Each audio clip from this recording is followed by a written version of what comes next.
আমাদের খুবই ভালো লাগছে আজকে আমাদের সঙ্গে আছেন উত্তরবঙ্গ বিশ্ববিদ্যালয়ের প্রথিতযশা অধ্যাপক ডক্টর রঘুনাথ ঘোষ স্যার। আমরা তো দাদা বলি সম্বোধন করতাম, আগে করি, অনেক দিনের পরিচয়। যাই হোক, আজকে এই বিষয়ে যে বক্তব্য বিষয় সেটা ইন্ডিয়ান এপিস্টেমোলজি। আমাদের সঙ্গে কুন্তলা ম্যাডাম রয়েছেন, কুন্তলা ম্যাডামও থাকবেন আলোচনায়।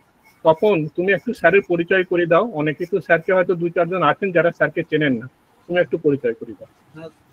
ধন্যবাদ। একটা গুরু দায়িত্ব আমার উপরে দিয়েছেন আমার স্যার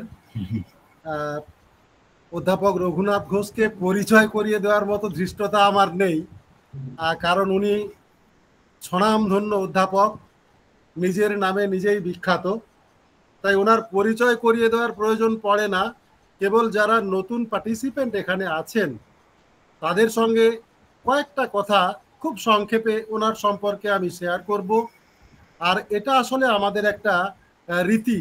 আমাদের এই ফোরাম ফর অ্যাপ্লাইড ফিলসফির অনুষ্ঠান যখন হয়, আমরা বক্তাদের সম্পর্কে 2-4 কথা বলে তারপর অনুষ্ঠান শুরু করি।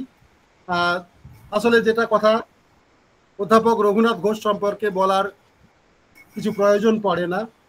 ওনার পাণ্ডিত্য, বক্তৃতা উপস্থাপনার ধরন, ভাষা ব্যবহার, শ্রোতার শুধু শ্রবণেন্দ্রিয় নয়, শ্রবণেন্দ্রিয়, মন এবং আত্মাকে মোহিত করে রাখার অনন্য ক্ষমতা ওনার পরিচয়। তবুও আমরা 2-1টি কথা ভাগ করে নেব আমাদের রীতি বজায় রাখার জন্য। অধ্যাপক ঘোষ দীর্ঘদিন অধ্যাপনা করেছেন উত্তরবঙ্গ বিশ্ববিদ্যালয়ের দর্শন বিভাগে। অবসর গ্রহণ করেছেন ওই একই বিভাগ থেকেই। বর্তমানে এমিরেটাস অধ্যাপক হিসেবে আছেন উত্তরবঙ্গ বিশ্ববিদ্যালয়ে। তার মৃগয়া ক্ষেত্র, আলোচনার মৃগয়া ক্ষেত্র ভারতীয় দর্শন, প্রাচীন এবং আধুনিক উভয় ক্ষেত্রেই তার অবলীলায় বিচরণ। তার প্রকাশনার অমৃত ভাণ্ডার পূর্ণ আছে 20টি বই, 300টি পেপার, যা দেশ ও বিদেশের বিভিন্ন জার্নাল, এডিটেড ভলিউম ইত্যাদিতে প্রকাশিত হয়েছে। তার দীর্ঘ এবং একান্ত অনুগত শিষ্য তালিকা নেহাত কম নয়। তারাও অনেকেই দেশ এবং বিদেশে অধ্যাপনা ও গবেষণায় রত। তিনি প্রায় অর্ধগোলক পৃথিবী ভ্রমণ করেছেন এবং সেই সব দেশে ভারতীয় দর্শন চর্চার ধারায় নিজের অবদান রেখেছেন। তার সম্মাননা লাভের তালিকাটিও বেশ দীর্ঘ। বেস্ট বুক অ্যাওয়ার্ড, ICPR কর্তৃক national visiting professorship and senior fellowship, emeritus fellow, Indo Netherland and Indo Finnish cultural exchange programme by Indian government ইত্যাদি। শিক্ষা প্রশাসক হিসেবেও তিনি দায়িত্ব পালন করেছেন বিভিন্নভাবে। তিনি উত্তরবঙ্গ বিশ্ববিদ্যালয়ের কলা, বাণিজ্য ও আইন অনুষদের অধ্যক্ষের পদ অলঙ্কৃত করেছেন এবং কৃতিত্বের সঙ্গে তার দায়িত্ব পালন করেছেন। বিভাগীয় প্রধানের দায়িত্বও পালন করেছেন অত্যন্ত দক্ষতার সাথে। আসলে স্যারের সম্পর্কিত সমস্ত কথা বলা এই একটা অনুষ্ঠানে সম্ভব নয়। তাই এই প্রসঙ্গ থেকে সরে আসছি এবং স্যারকে অনুরোধ করছি তার বক্তৃতা শুরু করার জন্য। একই সঙ্গে এক কথা বলে নিয়ে আমাদের সঙ্গে আছেন, স্যার বলেছেন, সন্তোষবাবু বলেছেন, অধ্যাপিকা কুন্তলা ভট্টাচার্য, দর্শন বিভাগ, রবীন্দ্রভারতী বিশ্ববিদ্যালয়। আলোচক হিসেবে স্যারের বক্তৃতার পর তিনি আলোচনা শুরু করবেন।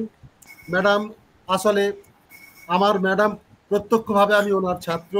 উনি বিদ্যাসাগর বিশ্ববিদ্যালয়ের দর্শন ও জীবন জগৎ বিভাগে ওনার শিক্ষকতা জীবন শুরু করেছিলেন, তারপর রবীন্দ্রভারতী বিশ্ববিদ্যালয়ে গেছেন। ম্যাডাম, আপনাকে স্বাগত এবং প্রণাম আমার তরফ থেকে এবং আমাদের তরফ থেকে। অধ্যাপক ঘোষ স্যার, আপনাকে অনুরোধ করছি আপনার বক্তৃতা শুরু করার জন্য, প্লিজ। স্যার, আমার সকলকে আমার কুন্তলা বলছি। হ্যাঁ, নিশ্চয়ই। থ্যাংক ইউ কুন্তলা, তুমি থাকায় আমার খুব ভালো লাগছে। আমি আপনার, হ্যাঁ ঠিক আছে স্যার। আর তপন কত কথা বললো। ঠিক আছে স্যার, আপনি শুরু করুন প্লিজ। আচ্ছা, তো আমি প্রথমেই সকলকে সান্ধ্য অভিনন্দন জানাই এবং এই যে অর্গানাইজেশন সংঘ যারা প্রায়োগিক দর্শন নিয়ে চর্চা করছেন, তাদের মুখ্য ভূমিকায় অন্তত 3 জনকে দেখতে পাচ্ছি, সন্তোষ, তপন এবং কুন্তলা। তাদের আমার আন্তরিক কৃতজ্ঞতা জানাই এই প্রসঙ্গে আমাকে মনে করার জন্য। এবং আমি যেটা বলতে চাইব, প্রথমটা মিনিট 5 একটু ইন্ট্রোডাকশন দিই এই ভারতীয় যে নলেজ সিস্টেম, এবং এটা একটা নতুন চ্যাপ্টার বলা যায়, মানে আমাদের অধ্যাপনার সিরিজে একটি নতুন চ্যাপ্টার আমরা করিয়েছি। ভারতীয় নলেজ সিস্টেম যে অচ্ছুত ছিল তা নয়, কিন্তু ইদানিংকালে দেখা যাচ্ছে যে ভারতীয় যে জ্ঞান পরম্পরার ইতিহাস নিয়ে একটু বেশি গুরুত্ব দেওয়ার চেষ্টা হচ্ছে। এটা আমাদের পক্ষে, যারা ভারতীয় দর্শনের সেবায় নিযুক্ত আছি, তাদের পক্ষে নিঃসন্দেহে খুব ভালো জিনিস একটা। কেননা আমাদের মাটিতে কি আছে তা যদি আমি ভালো করে না জানি, তাহলে ভারতবর্ষের বাইরের জানাটা ততখানি হয়তো ফলপ্রসূ হবে না। কাজেই এই আমাদের ভারতীয় মাটিতে যে সমস্ত জ্ঞান চর্চা হয়েছে, তার মধ্যে সাধারণত আমরা পড়াই যেগুলো, সেগুলো মূলত বেদ, বেদান্ত, বেদাঙ্গ, উপনিষদ, দর্শনের সমস্ত সিস্টেমগুলো, ন্যায় বৈশেষিক, সাংখ্যযোগ, মীমাংসা, বেদান্ত, চার্বাক দর্শন, বৌদ্ধ দর্শন, জৈন দর্শন, মূলত এগুলো আমরা পড়াই। কিন্তু ভারতীয় জ্ঞান ভাণ্ডার এর বাইরেও অনেক আছে, সেগুলোও পড়াই, কিন্তু সরাসরি হয়তো দর্শনে যায় না। যেমন আমাদের আছে এক ধরনের জ্ঞান যেটাকে আমরা বলি প্রাতিভব জ্ঞান, ইনটিউটিভ কগনিশন। এই ইনটিউটিভ কগনিশন বা প্রাতিভব জ্ঞান, এটা ভারতবর্ষের মাটি থেকে উঠে এসেছে।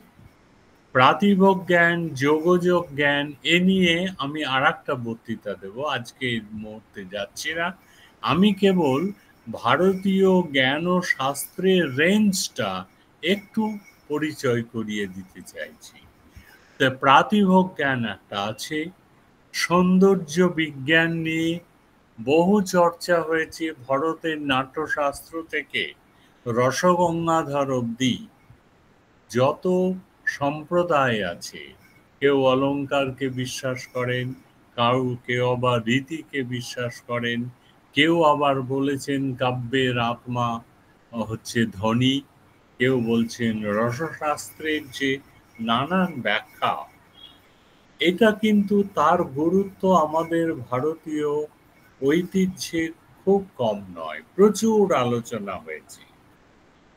নাম করতে গেলে বিশ্বনাথের নাম করতে হয়, ভরতের নাম করতে হয়, কুন্তকের নাম করতে হয়, আনন্দবর্ধন, অভিনবগুপ্ত, ভট্টলোল ইত্যাদি। বহু ইতিহাস একটা আছে। এটা হচ্ছে ভারতীয় সৌন্দর্য শাস্ত্র।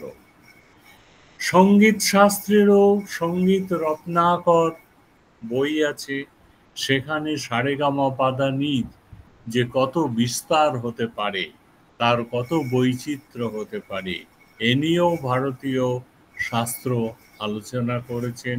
চিত্রশিল্প নিয়ে আলোচনা করেছেন। অবাক হয়ে যাবেন, বিষ্ণু ধর্মোত্তর পুরাণ, যেটা একটি পুরাণ, সেখানে পুরো একটা চ্যাপ্টারই আছে চিত্র প্রকরণ। বেদান্তের বই, এগুলো কিন্তু লুকিয়ে লুকিয়ে আছে, প্রকাশ্যে আমরা আনিনি কখনো। আমাদের পঞ্চদশীতে একটি চ্যাপ্টার আছে চিত্রদীপ প্রকরণ। এখানে ছবি মানুষকে কতখানি প্রভাবিত করে, কতখানি জ্ঞানের আলোকে আমাদের উদ্ভাসিত করে, এগুলোও আর্টের মধ্যেই পড়ছে। নৃত্যের কথা তো আমি ছেড়েই দিচ্ছি, কতগুলো রস হতে পারে, শৃঙ্গার রস, বীর রস, অদ্ভুত রস, শান্ত রস ইত্যাদি, করুণ রস, সে তো হতেই পারে। এগুলো নিয়ে বিস্তার আলোচনা করা আছে। তারপরে যদি একটু ফিরে তাকাই আমাদের ধর্মশাস্ত্রের দিকে, হিন্দু ল নিয়ে এত চুলচেরা বিচার এবং রাজনৈতিক যারা ব্যক্তিত্ব, যাদেরকে আমরা রুলার বা শাসক বলি, কে আলটিমেটলি শাসক হতে পারেন, eligibility for being a ruler, এই কথাগুলো মনুসংহিতা, কৌটিল্য অর্থশাস্ত্র সর্বত্র আছে। এমনকি ন্যায়ও তার দ্বারাই প্রভাবিত হয়েছে। সেখানে কি একজন রাজা হতে গেলে তাকে 4টে বিদ্যা জানতে হবে। নলেজ সিস্টেম কনসিস্ট অফ 4 বিদ্যাস। তার মধ্যে প্রথমেই আছে আন্নিক্ষিকী। আন্নিক্ষিকী তর্কবিদ্যা, অনুইক্ষা পশ্চাৎ দর্শন, সাবসিকুয়েন্ট ভিউইং, পরবর্তীকালে এটাকে দেখা, চিন্তা ভাবনা করা, মননের গুরুত্ব, এগুলো কিন্তু আন্নিক্ষিকী শেখায়। যুক্তি দিয়ে কোন রকম কুসংস্কারাচ্ছন্ন মন নিয়ে যাতে আমরা না দেখি। এর প্রধান রাজাদের, বিশেষ করে যারা শাসক, তারা যেন যুক্তি দিয়ে দেখেন, in the I of logic, reasoning faculty যাতে তাদের সুদৃঢ় হয়, সেই জন্য তাদের আন্নিক্ষিকীর উপর জোর দেওয়া হচ্ছে। ত্রয়ী, তাদের শুধু তর্ক বা যুক্তি বা রিজনিং হলে হবে না, আমাদের যে সমস্ত মরালিটির যে অংশগুলো, যেখানে যে মাটিতে গেঁথে আছে, সেই ঋক সাম যজু, অথর্বকে এরা পরে ঢুকিয়েছেন। প্রথমে ত্রয়ীতে থাকলেই আমার কার্যকরী জ্ঞান হবে মোরাল থিওরিজ সম্বন্ধে, ধর্ম অধর্ম, কর্তব্য অকর্তব্য ইত্যাদির কথা, সেগুলোর কথা ত্রয়ী তাকে পড়তে হবে। শুষ্ক কাষ্ঠ, ধর্ম ছাড়া বা নীতি ছাড়া আমি শুধু লজিক করলে হবে না। Logic will be supplemented by the moral education. এরপরে বলছেন বার্তা। বার্তা হচ্ছে কৃষি, পশুপালন এবং বাণিজ্য। প্রজা শাসন করতে গেলে তো আমার দরকার এগুলো। কৃষিকাজ ভালো করে করতে হবে, পশুপালন করতে হবে, বাণিজ্যের ইতিহাস তো আমাদের রাজাদের ক্ষেত্রে আছে। এগুলোর কিন্তু প্রতিটি আলাদা আলাদা শাস্ত্র আছে আমাদের, নইলে কি পড়বেন তারা? এটাকে এক কথায় তারা বলছেন বার্তা। আর সর্বোপরি দণ্ডনীতি। দণ্ডনীতি আমাদের বুক অফ লয়ে পড়ানো হয়, এবং সেখানে আজও মিতাক্ষরার টিকা পড়ানো হয়। আজও অনেক ভারতীয় দর্শনের যে থিওরিগুলো, সীমা বিবাদ, বাউন্ডারি ডিসপিউট, স্ত্রীধন, উইমেন্স প্রপার্টি, এগুলো অনেকাংশে আমাদের যে বর্তমান ভারতীয় ল, তার দ্বারাই প্রভাবিত। কাজেই তৎকালীন যুগের রুলার, তিনি যাতে লঘু পাপে গুরুদণ্ড না দেন, গুরুদণ্ডে গুরু পাপে লঘুদণ্ড না দেন, এটাও তার দেখার কর্তব্য। কাজেই তখনকার রাজারা যিনি ছিলেন রুলার, তাদেরকে বলা হতো রাজর্ষি। রাজা কাম ঋষি, ঋষি সুলভ ব্যক্তিই রাজা হতে পারেন, এটা তাদের প্রাইমারি কোয়ালিফিকেশন। এই যে দণ্ডনীতি, সেখানে বলছেন যে অ্যানার্কিজম থেকে, অরাজকতা থেকে মানুষকে মুক্ত করতে গেলে একমাত্র দরকার কিন্তু দণ্ডনীতি। মনুসংহিতাতে প্রথমেই 7ম অধ্যায়ে বলছেন, অরাজকে হি লোকে অস্মিন সর্বত বিদ্রুতে ভয়াৎ রক্ষার্থম অশ্ব সর্বস্ব রাজনম অসৃজৎ প্রভু। এটা একটা গড মেড ডিসিশন যে সমস্ত মানুষ অরাজকতায় ভুগছে। কিরকম? বলে শুলে মৎস্যানি বা পক্ষান দুর্বলান বলবত্তরা। দুর্বল লোকেদের বলবত্তর লোকেরা মাছ, ছোট মাছগুলোকে যেমন গিলে ফেলে বড় মাছ, ঠিক তেমনি শুলে আরোপিত করছে, গিলে ফেলছে। এটা হচ্ছে অরাজকতার নিদর্শন। সেখানে অনেক লজ বাইলজ আছে, আমাদের যেমন ভারতীয় আইনে ধারা আছে, সে খুঁড়ের ধারার থেকেও শক্ত, কোন ধারায় আমি পড়ব। তা আমাদের ভারতীয় দণ্ডনীতি যে সেটি কিন্তু আমাদের হিন্দু লয়ের মধ্যে পড়ে, কাজেই এটাও আমাদের ইন্ডিয়ান নলেজ সিস্টেমের মধ্যে পড়ে। আচার্য প্রফুল্লচন্দ্র রায় বিখ্যাত ছিলেন রসায়নবিদ। তিনি বলছেন যে ভারতীয় দর্শনেও কিন্তু রসায়ন আছে, এবং যে এস্থেটিকের কথা দিয়ে শুরু করেছিলাম উনি ওইটাকে আক্রমণ করেছেন। বলছেন যে দেখো, একটা ফিল্ম দেখার সময় হিরো হিরোইনের যে শোক, তাদের যে ট্র্যাজেডি, তা দেখে আমার চোখ দিয়ে জল বেরোলো। 3 ঘন্টা আমার জীবনের যা কিছু সুখ দুঃখ ব্যথা বেদনা তাকে ব্র্যাকেট করে রাখলাম, করে গিয়ে নায়ক নায়িকার সুখ দুঃখে আমি মনোনিবেশ করলাম, তাদের কষ্টটাকে আমি শেয়ার করলাম, তন্ময় হয়ে গেলাম। এটাকে বলে, অভিনবগুপ্ত বলছেন, তন্ময়ী ভবন যোগ্যতা। মন্ময় নিজের মধ্যে আবদ্ধ থাকা, তন্ময় হচ্ছে বিষয়ের সঙ্গে আবদ্ধ থাকা। তাহলে এস্থেটিক্সের ক্ষেত্রে, নাটকের ক্ষেত্রে, ফিল্মের ক্ষেত্রে আমরা তন্ময় হই। এবং this is the only way for tension management. তিনি বলছেন বিশ্রান্তি শব্দটা, অভিনবগুপ্ত বলছেন বিশ্রান্তি কিন্তু এই সময়ে হয় যখন আমার পার্সোনাল দুঃখ সুখগুলো মাইনাস, আমি অন্যের ব্যাপারে ডিসইন্টারেস্টেড প্লেজার নিয়ে যখন মনোনিবেশ করি, তখন কিন্তু আমি বাহ্য জগৎ ভুলে যাই। প্রফুল্লচন্দ্র রায় বলছেন, যদি ভেতরে কোনো কেমিক্যাল রিয়াকশনস না হয়, তাহলে একজন সাধারণ মানুষ এই মূর্খামি তো করতে পারে না।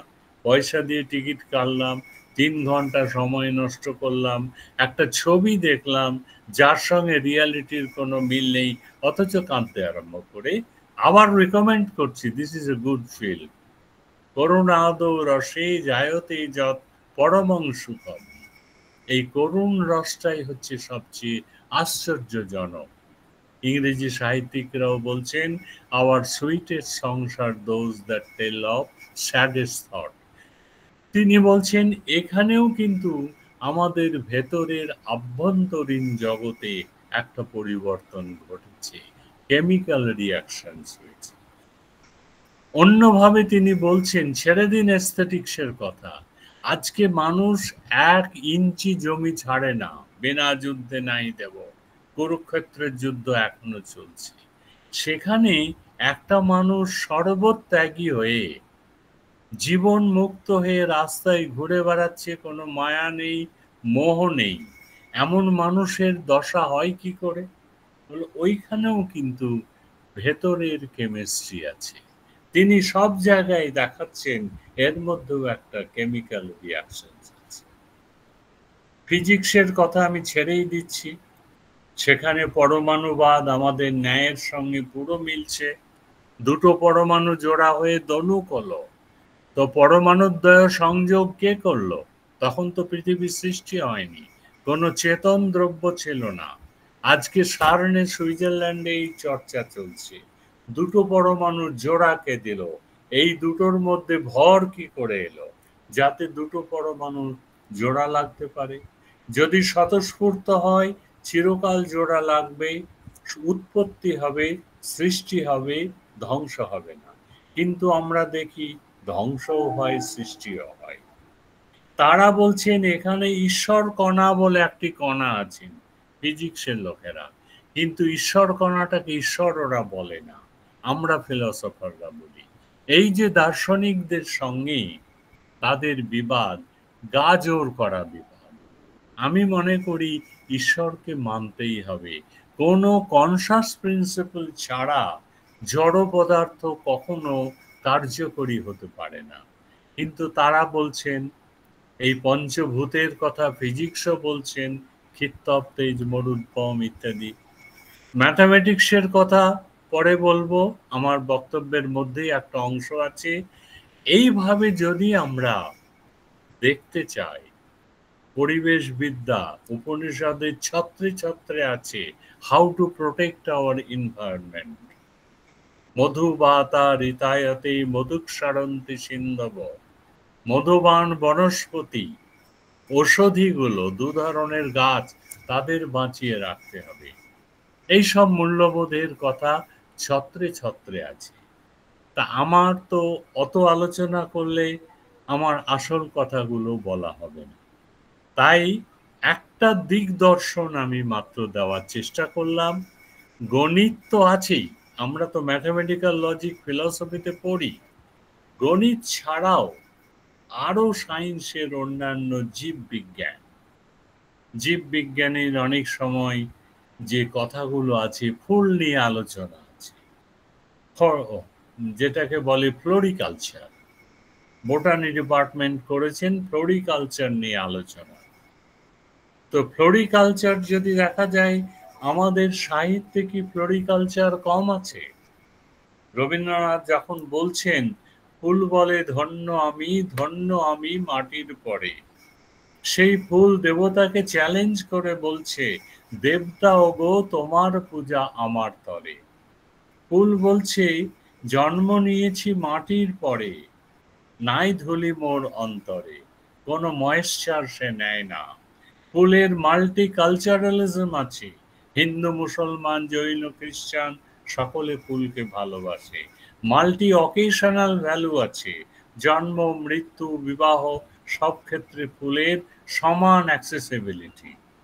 কাজেই এগুলো দেখলে যে বোটানির সঙ্গে আমাদের কোনো যোগ নেই এমনটা বলি না। মাইক্রোবস বলে তার একটা কনসেপ্টে বিশ্বাস করে। দর্শনের প্রতি মুহূর্তে কনসেপ্ট অফ ইভিল যখন আমরা বলি, সব ইভিল কিন্তু ইভিল নয়, কিছু কিছু খারাপের মধ্যে ভালো লুকিয়ে আছে। বিষে যেমন বিষক্ষয় হয়, বীজ দিয়ে যেমন অনেক ভ্যাকসিন তৈরি হয়, ফাঙ্গাস দিয়ে ভালো ভালো মিষ্টি তৈরি হয়, এই ধরনের যদি দেখি, তাহলে আমাদের দর্শন একটি মহাসাগর। এই মহাসাগরের মধ্যেই সমস্ত জিনিসের ঢেউ এসে লেগেছে। কাজেই আমি প্রপার মানুষ নয় এতগুলো আলোচনা করার, দিগদর্শন দেওয়া। আমি যেটা আমাদের বলবো, আমরা শুধু দেখি যে দর্শনের ক্ষেত্রে, যেটাকে আমরা বলি সিস্টেমস অফ নলেজ, সেখানে প্রমাণ নিয়ে আলোচনা করি। মূলত এপিস্টেমোলজি, ইন্ডিয়ান এপিস্টেমোলজি প্রমাণ শাস্ত্র, এবং প্রমাণ শাস্ত্রতে যেসব প্রমাণগুলো বিখ্যাত প্রমাণ, প্রত্যক্ষ, অ্যাকসেপ্টেড বাই অল, মোস্টলি, জয় রাশির কথা বলছি না, অনুমান, প্রত্যক্ষ, উপমান, শব্দ, অর্থাপত্তি, অনুপলব্ধি, এগুলো মূলত প্রমাণ। আমি প্রমাণ নিয়ে ততটা মাথা ঘামাচ্ছি না, কিন্তু প্রমাণকে যে প্রমাণ হতে সাহায্য করছে, সেইগুলোকে আমরা দর্শনের পরিভাষায় অপ্রমা বলি। যদিও পাশ্চাত্য দর্শনে নলেজ মিনস বোথ প্রমা অ্যান্ড অপ্রমা।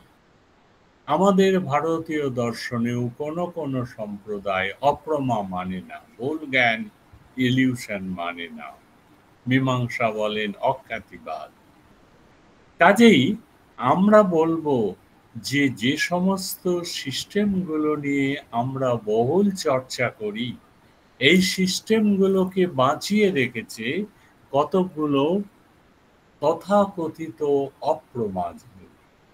ন্যায়ের কথা নিয়েই আমি বলছি, আরো অনেক আছে, সেগুলোর কথা বললে আমার অতিরিক্ত সময় লাগবে। সংশয়, বিপর্যয়, তর্ক, তিনটে আমি নিয়ে মোটামুটি তাদের নলেজ জেনারেটিং এ কি ভূমিকা।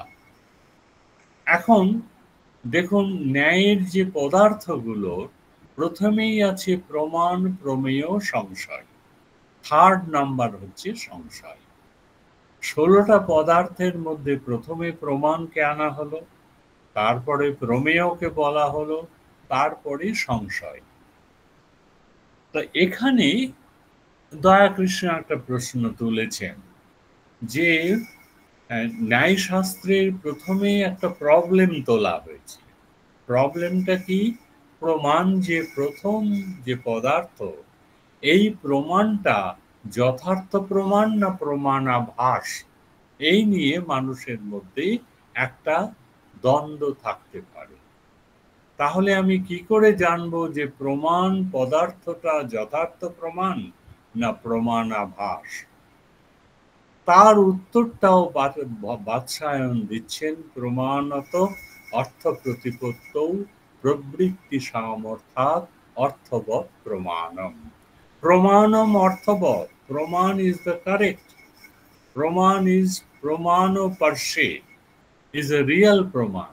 কেননা এ আমাদের লিড করে সংবাদী প্রবৃত্তি, অর্থাৎ আমাদের মনে যা আছে বাইরের বিষয়ও তাই আছে। এই যে one to one correspondence, whatever in our mind and what is in the external world, এটা যদি মিলে যায়, ওয়ান টু ওয়ান করেসপন্ডেন্স হয়, তাকে বলি আমি সংবাদী প্রবৃত্তি। সংবাদ শব্দটা কিন্তু ওয়ান টু ওয়ান করেসপন্ডেন্স। সংবাদপত্র বলি আমরা, ডায়ালগকে বলি সংবাদ, কেননা আপনার কথা আমি বুঝবো, আমার কথা আপনি বুঝলেই সাকসেসফুল ডায়ালগ হবে। তাই সংবাদ ওয়ান টু ওয়ান করেসপন্ডেন্ট। একজন পণ্ডিত মশাই এসেছিলেন আমাদের ডিপার্টমেন্টে, তিনি সংস্কৃতই বলতেন, প্রহ্লাদাচার্য ইত্যাদি।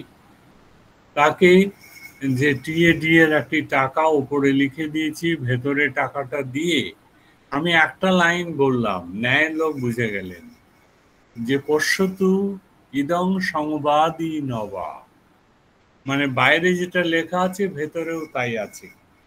এই যে সংবাদী প্রবৃত্তি নিয়ে আমরা প্রমাণের যথার্থতা, আবার বিসংবাদী হলে প্রমাণাভাসও হতে পারে। দয়াজি বলছেন প্রথমে তো সংশয় দিয়ে তুমি শুরু করছো, তাহলে সংশয়টাকে তৃতীয় পজিশনে নিয়ে গেলে কেন? প্রাথমিক দিক দিয়ে কথাটা খুব ফেলে দেওয়ার নয়, কেননা প্রমাণটা যে প্রমাণই হবে এই গ্যারান্টি আমাকে তো কেউ দেয়নি। তাহলে পরীক্ষা দিয়ে, অন্বীক্ষা দিয়ে আমায় দেখতে হবে প্রমাণটা যথার্থ কিনা। এবং তিনি বলছেন, আমাদের শাস্ত্রে বলছেন যে সংশয়টা তৃতীয় স্থলে যাওয়ার উদ্দেশ্যই হচ্ছে সংশয় ছাড়া আমাদের ফিলসফি বাঁচতে পারে না। প্রমাণকে প্রমাণ বলে জানতে গেলেও প্রমাণাভাস থেকে যে আলাদা, এই জ্ঞানটা আমার হতে হবে। তার ফলেই যে ওই সংশয়টা ছিন্ন হবে। সংশয়ের জাল ছিন্ন হলে আমার তত্ত্বজ্ঞান হবে, কোনো বিষয় সম্পর্কে পরিষ্কার ধারণা হবে। আর পরিষ্কার ধারণার মূল স্তম্ভ কিন্তু, এবং একটা দর্শন, এটা যে স্ট্যাগনেন্ট ওয়াটার নয়, বদ্ধ জলাশয় নয়। একটি দর্শন কিন্তু তার মধ্যে প্রবহমানতা আছে, ফ্লোয়িং ওয়াটার। কেন এটা বলবো? কেননা আমরা দেখতে পাচ্ছি ভারতীয় দর্শন স্ট্যাগনেন্ট কোথাও না। যদি বেদান্তের কথাই বলি, বাদরায়ণ দিয়ে শুরু হয়ে বাদরায়ণে শেষ হয়নি। শঙ্কর এসছেন, শঙ্করের পরবর্তীকালে অনেক ভাষ্যকার এসছেন, অদ্বৈত থেকে খানিকটা সরে এসেছেন, কেউ ভিন্ন ব্যাখ্যা দিয়েছেন, ভিন্ন সমস্যা তুলেছেন। এই সমস্যাগুলোই কিন্তু সংশয়। কেন এটা হলো এই সংশয়? পাশ্চাত্য দর্শনে আমরা বলি যে that that philosopher was suffering from a tension. Tension, what tension? সংশয়ের টেনশন। এটা হলে এই হয়, ওটা হলে ওই হয়। এই যে উৎকট এককোটিক সংশয়, দুটো জিনিস আছে, আমি সিদ্ধান্ত নিতে পারছি না কোনটা আমার দরকার। যদি সিদ্ধান্ত নিয়ে ফেলি সেটা আমার কিন্তু স্ট্যান্ড পয়েন্ট হলো। এই স্ট্যান্ড পয়েন্টটাকে বাঁচিয়ে রাখার জন্য আমি শত চেষ্টা করব। তাহলে উৎকট এককোটিক সংশয়, এই সংশয়টা কেবলমাত্র এপিস্টিমোলজির ক্ষেত্রে রজ্জু বা সর্প বা স্থাণুর বা পুরুষ বা এই ক্ষেত্রেই শুধু লাগে তা নয়, আমার ক্ষেত্রে আত্মা নিত্য না অনিত্য এই সংশয় আসে। এই উদাহরণ দেওয়া আছে, আত্মা নিত্য বা অনিত্য বা। আত্মা নিত্যও হতে পারে, অনিত্যও হতে পারে। কেউ কেউ অনিত্যের পক্ষেও আছে। শব্দ কৃতকত্ব কার্য হতে পারে, আবার নিত্য অকার্যও হতে পারে। কাজেই এগুলো কিন্তু সংশয়ের জন্ম দেয়। আর সংশয়ের জন্ম দেয় বলেই আমরা একটা নতুন পূর্বপক্ষ খাড়া করতে পারি অন্যের সামনে। দেখো, এটা আমার পূর্বপক্ষ, এবার তুমি উত্তর দাও। তার ফলে উত্তর পক্ষীকে নতুন করে ভাবতে হচ্ছে যে এই পূর্বপক্ষকে কি করে সামাল দিতে হয়। আমরা তো নব্বনে টেক্সটে দেখি ইতিচেত ন, সঙ্গে সঙ্গে ইতিচেত পর্যন্ত পূর্বপক্ষের কথা, সংশয়ের কথা।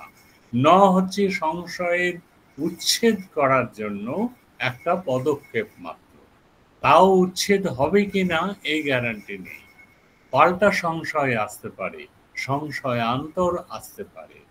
তাহলে উৎকট এককোটিক সংশয়, সেটা তত্ত্বের ক্ষেত্রেও হয়, বস্তুর স্বরূপ নিরূপণের ক্ষেত্রেও হয়। এটা বৌদ্ধরা বলবেন এটা মানসিক। মানসিক তো বটেই, যে কোনো জ্ঞান মাত্রই মানসিক। মন ছাড়া কোনো জ্ঞান হয় না।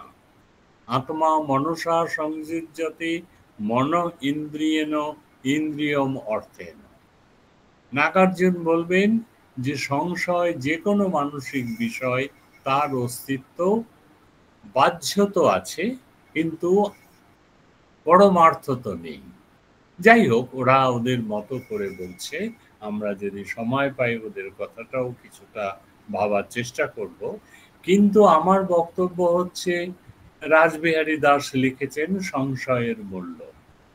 সেখানে তিনি শুরু করেছেন যে দেখো, সংশয় যে সবসময় ভালো তা না। গীতায় বলা আছে সংশয় আত্মা বিনশ্যতি। যদি আমার মনটা সংশয়ে দোলায়িত হয়ে থাকে তাহলে আমি বিনষ্ট হব, আমি কোনো কাজ করতে পারবো না। কেন? সংশয় যদি হয়, কোথায় সংশয় নেই?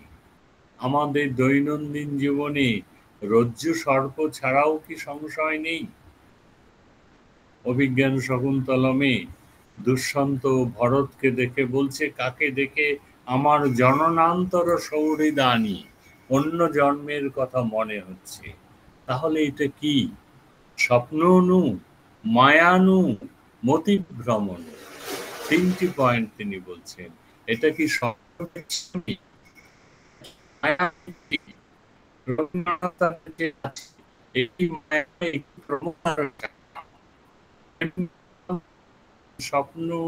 মায়ানু, মতিভ্রম কি এটা? এই যে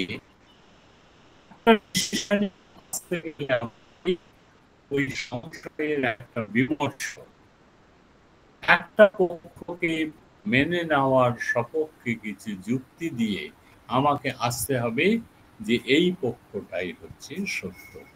এর জন্য আমাকে প্রশ্ন করতে হবে, উত্তর পক্ষ তার প্রশ্ন দেবেন, উত্তর পক্ষের প্রশ্নের মধ্যেও পাল্টা প্রশ্ন আসতে পারে, সেই প্রশ্নের পাল্টা সংশয়ান্তর আসতে পারে। এইভাবেই তো দর্শনের কলেবর বৃদ্ধি। যদি দর্শনের কলেবর বৃদ্ধি না পেত তাহলে দর্শন, ওই যে বললাম, যে একটা বদ্ধ জলাশয়ে, কিন্তু তা আমরা হতে দিইনি। আজ অব্দি পূর্বপক্ষের শেষ নেই। বেদান্তের নতুন নতুন ভাষ্য আমাদের যুগেও তৈরি হয়েছে। বিবেকানন্দ একটা ভাষ্য করছেন, শ্রী অরবিন্দ খানিকটা অদ্বৈতের ভাষ্য করেছেন। তো এগুলো তো মূল বিচ্ছিন্ন নয়, কিছু কিছু সমস্যা তুলে ধরে আমরা তার ব্যাখ্যা করছি। মানে কোনো থিওরি নির্ণীত হলেও ফর দ্য টাইম বিং এটা নির্ণীত, অ্যাডহক। কখনো বলতে পারি না এটা ফাইনাল সিদ্ধান্ত। তাই সংশয় কোথায়? সংশয় আছে বলেই ফিলসফি হয়। বাদশায়ন বলছেন ন নির্ণীতি অর্থে, যদি বিষয়টা একবারে ফাইনালি সেটেলড হয়ে যায় তাহলে আমাদের সংশয় আসে না। ন অনুপলব্ধে, আমি কিছুই জানি না তার সম্বন্ধে, তাহলেও সংশয় আসবে না। তাহলে সংশয়টা কোথায়? আমরা যুক্তিতর্ক কোথায় প্রয়োগ করতে পারি? সংশয়িতে অর্থে ন্যায় প্রবর্ততে। আমাদের যে লজিক, সেটা কিন্তু তার একটা এন্ডিং ভিউ আছে, তার প্রয়োজন আছে। সেই প্রয়োজন হচ্ছে বিষয়ের অস্পষ্টতা, সংশয়ের যে আচ্ছাদন, সেই আচ্ছাদনে মোড়া। এই সংশয়কে দূর করে আমার বস্তুর স্বরূপ নিরূপণ করাটাই হচ্ছে সংশয়ের কর্তব্য। তাই বলছেন ন্যায়কুসুমাঞ্জলিকার যে শঙ্কাচেত অনুমাস্তেব, যদি কোথাও আশঙ্কা থাকে, সংশয় থাকে, তাহলে আমাদের যুক্তি তর্ক অনুমান হতে পারে। নচেত শঙ্কা ততস্তরাম, যদি শঙ্কা না থাকে, কোনো সংশয় না থাকে, তাহলে তো সুতরাং বেরিয়ে গেল, উইদাউট এনি অপোজিশন। পার্লামেন্টের উইদাউট অপোজিশনে বেরিয়ে গেলাম, তাহলে দর্শন হবে না। শঙ্কাচেত অনুমাস্তেব নচেত শঙ্কা ততস্তরাম। তাহলে প্রশ্ন আসবে, সারা জীবন কি আমরা এই সংশয় করেই যাব? তার কি সেটেলমেন্ট হবে না? বলো হবে। কখন হবে? যদি দেখি কোনো আশঙ্কা বা কোনো সংশয় কন্ট্রাডিকশন ঘটাচ্ছে, সেলফ কন্ট্রাডিকশন ঘটাচ্ছে, সক্রিয়া ব্যাঘাত ঘটাচ্ছে, তখন সংশয় আর গ্রহণযোগ্য হবে না। তাই কুসুমাঞ্জলিকার বলছেন ব্যাঘাত অবধির আশঙ্কা। ব্যাঘাত মানে সক্রিয়া ব্যাঘাত হতে পারে, সবচনক ব্যাঘাত হতে পারে। আমার সংশয় হচ্ছে আমি বেঁচে আছি কিনা জানি না, এটা সবচন ব্যাঘাত। বলে বেঁচে না থাকলে তুমি কথাগুলো বলছো কি? এইখানে সংশয় ক্যান নেভার বি এন্টারটেইন। তাই ব্যাঘাত এসে যাচ্ছে। আমি সারা জীবনটা আজ অব্দি তেষ্টা পেলে জল খেলাম, খিদে পেলে খাবার খেলাম, এখন জল পাওয়ার পরে যদি আমি সংশয় প্রকাশ করি এই জল আমার তেষ্টা মেটাবে, তো এটা কিন্তু সংশয় বলে গ্রহণযোগ্য হবে না। কেন? বলল এটাকে ওরা বলছেন ব্যাঘাত। তোমার সংশয়টা একটা জায়গায় সক্রিয় ব্যাঘাত। তুমি জল তেষ্টার জন্য মেটানোর জন্য জল চাইলে, পরক্ষণে তুমি সংশয় করছো, দিস ইজ সক্রিয় ব্যাঘাত। এই জিনিসটি কিন্তু চলবে না। এখন আমাদের এটাকে আমরা বলতে পারি যে এক ধরনের সংশয় আছে যেটা দার্শনিক সংশয়, ব্যাঘাত ঘটাবে না কিন্তু বস্তুর স্বরূপটা পরিষ্কার করে দেবে। আর একটা আছে সংশয়ের জন্যই সংশয়। এখন যদি বলি সংশয়ের জন্যই সংশয়, প্যাথোলজিক্যাল সংশয়, ইংরেজি পরিভাষা অনেকটাই বলে অনেকেই যেটা আমার প্যাথোলজিক্যাল। কিন্তু যদি সত্যি সংশয়ের সেখানে মূল্য থাকে, তাহলে কিন্তু নন প্যাথোলজিক্যাল হবে। এপিস্টিমোলজিক্যাল যে সংশয়, যার কথা আমি গুরুত্ব দিয়ে বলতে পারছি, যার জন্য আমাদের এপিস্টেমোলজি বেঁচে আছে, সেটি কিন্তু সংশয়, সেটা হচ্ছে নন প্যাথোলজিক্যাল এপিস্টেমিক। এবং এই প্রসঙ্গে আরেকটি কথা আমরা বলি যে এই সংশয় যদি প্যাথোলজিক্যাল সংশয়কে আমরা নিই, তাহলে যে কোনো সময় যে কোনো জিনিস সংশয় করলে চলে না। অথাৎ ব্রহ্ম জিজ্ঞাসা এই সূত্রের ভাষ্য আছে, তার উপরে ভাষ্য টিকা লিখেছেন ভামতী বাচস্পতি মিশ্র। তিনি বলছেন জিজ্ঞাসা তো সংশয় থেকে হয়, ব্রহ্ম জিজ্ঞাসা সংশয় থেকে হয়। তিনি বললেন সংশয়ের ক্রাইটেরিয়ান দুটো আছে, সন্দিগ্ধ বিষয় হলে সংশয় হয়, আর প্রয়োজন হলে সংশয় হয়। তিনি সন্দিগ্ধ যে বিষয়টা ব্রড ডেলাইটে আমি দেখতে পাচ্ছি, তাতে সন্দেহ থাকার কথা নয়, আবার অপ্রয়োজনীয় বিষয়েও সন্দেহ থাকার কথা নয়, প্রশ্ন ওঠে না। তিনি দুটো উদাহরণ দিয়েছেন, কাকস্য কতি দন্তা গর্ধবস্য কতি লোমানি। গাধার পিঠে কটা লোম আছে, এ কি দর্শনের জিজ্ঞাসা হবে? হ্যাঁ, এটা জুলজি যারা পড়ে তাদের ক্ষেত্রে প্রয়োজনীয় হতেও পারে, আমাদের ক্ষেত্রে। আবার যদি বলে গর্ধবস্য কতি লোমানি, কাকের কটা দাঁত আছে, এগুলো হচ্ছে প্যাথোলজিক্যাল জিজ্ঞাসা, এগুলো আমরা এন্টারটেন করি না। কাজেই যে সংশয় নিয়ে আমরা আলোচনা করছি, তার মুখ্য ভূমিকা কিন্তু ইন্ডিয়ান এপিস্টেমোলজিতে আছে। নইলে উত্তর পক্ষ পূর্ব পক্ষ এই যে প্রবহমানতা, এ কখনো থাকতো না। আমি জিজ্ঞেস করছি পূর্বপক্ষ, উত্তর পক্ষ তার উত্তর দিচ্ছে। সংশয় আছে বলে সংশয়ের উচ্ছেদটাই কিন্তু উত্তর পক্ষ। পরবর্তীকালে সংশয় আন্তরও হতে পারে, সেটাও কিন্তু আমাদের কর্তব্যের মধ্যে পড়ে দূর করা। তাই তিনি বলছেন, মানে কুসুমাঞ্জলিকার বলছেন, ব্যাঘাত আবধি এর লিমিট আছে। রাসবিহারী দাস যে বললেন সংশয় আত্মা বিনশ্বতি, এখানে তিনি কনটেক্সট আলাদা, আমি অন্তত তাই লিখেছি। সংশয়াত্মা বিনশ্বতি, যিনি স্বধর্ম বিষয়ে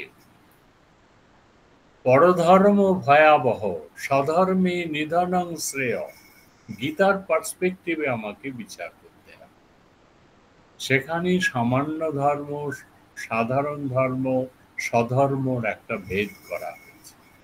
ক্ষত্রিয়ের ধর্ম হচ্ছে যুদ্ধ করা, এবং এর চেয়ে বড় ধর্ম ক্ষত্রিয় নহি যুদ্ধাৎ শ্রেয় অন্যৎ ক্ষত্রিয়স্য ন বিদ্যতে। যুদ্ধের চেয়ে বড় ধর্ম নেই। এখানে যদি আমি স্বধর্মে যদি নিধন হই, সেটা আমার গর্বের।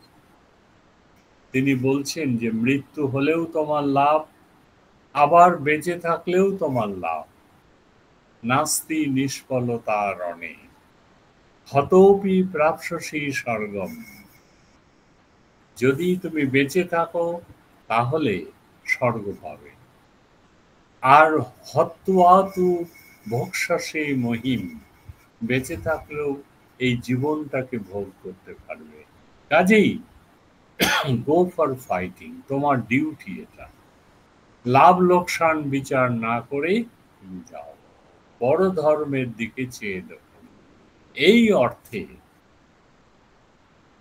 রাসবিহারী বাবু হয়তো এই ধরনের স্বধর্ম প্রসঙ্গে কথাটি লাগতে পারে, কিন্তু সাধারণ যে সংশয়, সেই সংশয় কিন্তু আমাদের দর্শনের একটি বিরাট সোপান। এই সংশয়ের এক্সটেন্ডেড রূপ আমরা দেখি তর্কের ক্ষেত্রে। এক্সটেন্ডেড রূপ কি? এখানে আমি একটু আগে বলছিলাম ম্যাথামেটিক্সের কথা কিছু কিছু আনবো, এখানে একটু সুবিধে আছে। সেই সুবিধেটা হলো কি যে তর্ক একটা নতুন ধরনের টেকনিক্যাল বিষয়। তর্ক মানে যুক্তি তর্কের কথা নয়, তর্ক ইজ এ টেকনিক্যাল টার্ম। সেটাকে বলছে এক ধরনের জ্ঞান, যে জ্ঞানটা আহার্য। আহার্য মানে, এই আহার্য কথাটা ভরতের নাট্যশাস্ত্র থেকে ন্যায় পর্যন্ত এসেছে। আহার্য মানে আরোপিত, আরোপ করছি। সেই আরোপিত করে আমার লাভটা কি হচ্ছে? আমরা সিম্বলিক লজিকে দেখি একটা অ্যাসাম্পশন নেই। অ্যাসাম্পশনটা নিই কেন? পরে অ্যাসাম্পশনটা ডিসচার্জ করতে হয়। ঠিক তেমনি কেউ যদি বলেন আমার বক্তব্য হচ্ছে পি, আমি জানি সে ননসেন্সিক্যাল কথা বলছে, তবু তর্কের যুদ্ধ তো এটা একটা সৌজন্য আছে। আমি বললাম, ধরে নিলাম পি ইজ ট্রু। এবার আমার যে রুলস আছে সেই রুলসগুলো অ্যাপ্লাই করে পরবর্তীতে একটা জায়গায় দেখলাম পি অ্যান্ড নট পি। আমি বললাম, দেখো তোমার পি কে ধরলে কন্ট্রাডিকশন হচ্ছে, কাজেই তোমার পিটা ঠিক নয়, নট পিটা ঠিক। ঠিক সেই রকম একটা যুক্তি আমাদের বলে ইনডাইরেক্ট প্রুফের মতো, বা প্রুফ বাই রিডাকশিও অ্যাড অ্যাবসার্ডুম। আমি যা বলবো হয় সেটা কন্ট্রাডিক্টরি হবে কিংবা অ্যাবসার্ডিটি। এরা ধূমবর্ণী নিয়েই উদাহরণ দেয়। একটা কথা বললাম ননসেন্সিক্যাল, অ্যাপারেন্টলি ননসেন্সিক্যাল। হ্রদও বর্ণিমা, দ্য লেক ইজ ফায়ারি। তুমি বলতে পারো যে ইউ আর ননসেন্স, এটাও বলা যায়। আবার এটাও বলা যায়, ধরে নিলাম হ্রদে আগুন আছে। তাহলে পাল্টা আমাকে আর একটা আর্গুমেন্ট দিতে হবে, হাইপোথেটিক্যাল আর্গুমেন্ট। সেটা কি? যদি হ্রদে সত্যিই আগুন থাকতো তাহলে সেই জল দিয়ে রান্না করা যেত। যেহেতু তা সম্ভব নয়, সেহেতু this is an absurd conclusion. এই যে কথাটা প্রথমে হ্রদ বর্ণিমান, এটা হচ্ছে আরোপিত জ্ঞান, আহার্য জ্ঞান। আমিও জানি, বক্তা যে সেও জানে হ্রদে আগুন থাকে না, কিন্তু সে বলছে হ্রদে আগুন আছে, হ্রদ বর্ণিমান। এখন প্রশ্ন হলো, আমরা তো এস্থেটিক্সও বলি মুখচন্দ্র, মুখটা চাঁদের মতো। মুখ আর চাঁদ তো কখনো এক নয়, কিছুটা মিল থাকতে পারে। তদ ভিন্নত্বে সতি তদ্গত ভূয় ধর্মবর্তন। লাবণ্যের দিক দিয়ে চাঁদের সঙ্গে মুখের মিল আছে, বাদ বাকি সব জায়গায় গড়মিল। এটাকে বলিয়ে তবুও তো আমি বলি চাঁদের মতো মুখ। কোন ছাত্রকে যদি বলি তুমি পুরুষ সিংহ, খুশি হয়ে যায়। সে তো সিংহ হয় না, কিন্তু খুশি হয় কেন? তার দ্বারাই ওই আরোপিতটাকে একটা জায়গায় সে ঔপচারিক হিসেবে ধরে নেয়। ভেড়া বললে আবার রাগ করে, কিন্তু পুরুষ সিংহ বললে খুশি হয়। তো এইগুলোকে আমরা টেকনিক্যালি আহার্য জ্ঞান বলি। তার একটা ডেফিনেশনও আছে, যে যে আমি জানি যেটা মিথ্যা, তা সত্ত্বেও জোর করে যখন ইচ্ছা প্রযোজ্যত্বম বাধক জ্ঞানে সতি ইচ্ছা প্রযোজ্যত্বম আহার্যত্বম। আমি জানি মুখটা চাঁদ নয়, আমি জানি হ্রদে আগুন থাকবে না, তা সত্ত্বেও আমার তীব্র ইচ্ছা হচ্ছে যে হ্রদে আগুন আছে, এটা বলি। এটা এক ধরনের আরোপিত। তো এরাও হ্রদ বন্যী যেমন আছে তেমনি বলছেন, চার্বাকদের উত্তরে বলছেন, তারা বলল যে ধূম থাকলে ভবিষ্যতে আগুন থাকবে এমন গ্যারান্টি নেই। এদের তো এটাই প্রবলেম, অনুমানকে মানার। ব্যক্তিগ্রহের ভবিষ্যৎ সম্পর্কে কোনো গ্যারান্টি দেওয়া যায় না। তখন নৈয়ায়িকরা বলল, যদি ধূম বন্যে ব্যভিচারী স্যাত তর্হি বহ্নির জন্য নস্যাৎ। ভবিষ্যতে যদি ধূম আগুন ছাড়া থাকতো তাহলে কখনো ধূম আগুনের দ্বারাই প্রডিউসড হতো না, জন্য হতো না। যদি বহ্নি ধূম বহ্নি ব্যভিচারী স্যাৎ তর্হি বহ্নি জন্য নস্যাৎ। তাহলে এখানে দুটোই কিন্তু কাল্পনিক, এবং তর্কের নীলকণ্ঠী টিকায় যে ব্যাখ্যাটা দিয়েছে, আহার্য ব্যাপ্যবত্তা ভ্রমজন্য আহার্য ব্যাপকবত্তা ভ্রমস্তর্ক, দুটোই কিন্তু আরোপিত। যদি ধূম বহ্নি ব্যভিচারী হতো, হয়নি কিন্তু, এটা আমার কল্পনার রাজ্যে বিলং করছে। তাহলে কল্পনার রাজ্যে কনসিকুয়েন্সটাও বিলং করবে কি? তাহলে ধূমটা আগুনের দ্বারাই জন্য হতো না, কিন্তু আধুনিক যুগে দেখছি ধূম আগুনটার দ্বারাই জন্য হচ্ছে। কাজেই এই যে আমাদের কনক্লুশন, এই কনক্লুশনটা অসম্ভব, অ্যাবসার্ডিটির দিকে নিয়ে যাচ্ছে। আমি সাধারণত গল্প ছেলে মেয়েদের বলি, এখানে যারা আছেন, আশিতে আসি ওনার একটা গান বলি আমি, যে আশিতে আসি ওনার একটি গান আছে, তুমি আকাশ যদি হতে আমি বলাকার মতো পাকা মেলতাম। এখানে হিরো হিরোইন দুজন বলছে, হিরো হিরোইনকে বলছেন, কি হিরো হিরোইনকে বলছেন যে কোনো তুমি যদি আকাশ হতে তাহলে তোমার নিচে বকের মতো উড়ে যেতাম। তুমি আকাশও নয়, আমি উড়ে যেতেও পারব। ভদ্রমহিলা যেটা উত্তর দিলেন সেটাও আহার্য, তেঁতুলের টক যদি হতেই পান্তা ভাতে মেখে খেতাম। দুটোই অ্যাবসার্ডিটি। এই অ্যাবসার্ডিটি আমাকে দরকার কেন? এটা কিন্তু আমাকে সত্যকে বুঝতে সাহায্য করছে। পাশ্চাত্য দর্শনে এটা proof, indirect proof, proof by reductio ad absurdum. আমরা বলি এটাকে অপ্রমাণ, কিন্তু নো লেস ইম্পর্টেন্ট দ্যান প্রমাণ। জৈন ইত্যাদি দর্শন আছে, তারা একে প্রমাণও বলে, উহ। তাই বলছি যে এই তর্ক, যেটাকে আমরা অপ্রমা বলি, তা নিয়ে আমাদের জীবন চলে না। করতে গেলে আমাদের প্রমাণকে যদি যথার্থ বলে প্রতিপাদিত করতে হয়, আমাকে কেউ গরু বলল, আমি মানব? রঘুনাথ শিরোমণি তার শিষ্যকে বললেন, তুমি একটা গরু। তিনি তর্ক পড়ালো ছাত্র, তিনি বললেন, স্যার আমি মেনে নিচ্ছি আপনার কথা পণ্ডিত বসু, আমি গরু, কিন্তু এবার বলুন তো কিং গবিগোত্তম কিং অগবিগোত্তম? গোত্র ধর্ম থাকলেই তো গরু হয়, তাহলে গরুতে গোত্র থাকে না অগরুতে গোত্র থাকে? যদি গবিগোত্তম নহি মহি তত্ত্বম, যদি গরুতেই একমাত্র গোত্র থাকে তাহলে আমাতে নেই, আপনাতেও নেই। আর by chance if you accept যে অগরুতেও গোত্র আছে, তাহলে আপনি বাদ যাবেন কি করে? দিস ইজ তর্ক।